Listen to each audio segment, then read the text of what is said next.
अस्सलाम वालेकुम साथियों आज है 14 नवंबर और बिहार के चुनाव के नतीजों का दिन भी आज ही है। काउंटिंग लगभग अंतिम चरण में है और तस्वीर लगभग साफ हो चुकी है। अब तक की गिनती के हिसाब से सत्ता की चाबी किसे मिल रही है, आइए जानते हैं सबसे लेटेस्ट अपडेट्स। दोस्तों, बिहार विधानसभा की 243 सीटों में से बहुमत का जादुई आंकड़ा है 122। अभी के सबसे ताज़ा रुझान हम आपको बताते हैं। इस समय बिहार में बीजेपी की सरकार बनती हुई एनडीए की सरकार बनती हुई नज़र आ रही है, जिसमें बीजेपी 95 सीटों से लीड कर रही है।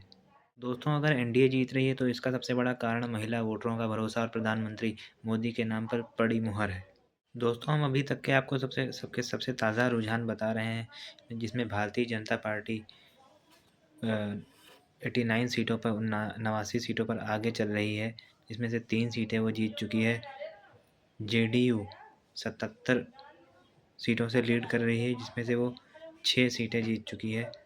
राष्ट्रीय जनता दल, जो लालू प्रसाद यादव की पार्टी है, ये 27 सीटों पर आगे चल रही है। लोक जनशक्ति पार्टी 19 सीटों पर आगे चल रही है। कांग्रेस 5 सीटों पर आगे चल रही है। एआईएमआईएम 5 सीटों पर आगे चल रही है। हिंदुस्तानी आवाम मोर्चा 5 सीटों पर आगे चल रही है।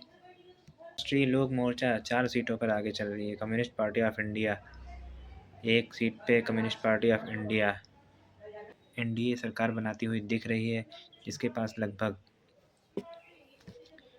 बीजेपी की 89 सीटों से लीड कर रही है।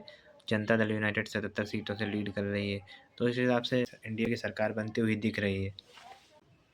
दोस्तों, बीजेपी के 3 कैंडिडेट जीत चुके हैं, जो मधुबन से राणा रणधीर, बरौरा से अरुण कुमार सिंह, साहेबगंज से राजू कुमार सिंह।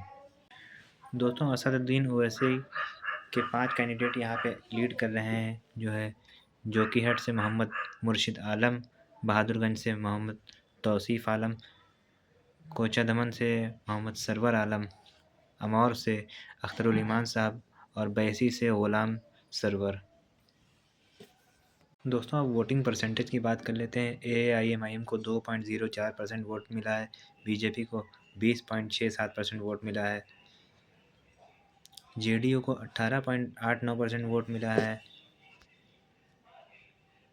आरजेडी को 22.75% वोट मिला है।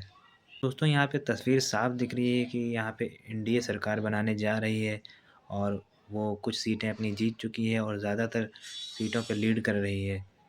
और उसके साथ जो गठबंधन में पार्टियां हैं, वो भी अच्छी खासी सीटें पा रही हैं। तो इससे तस्वीर साफ है कि एनडीए की सरकार बन रही है।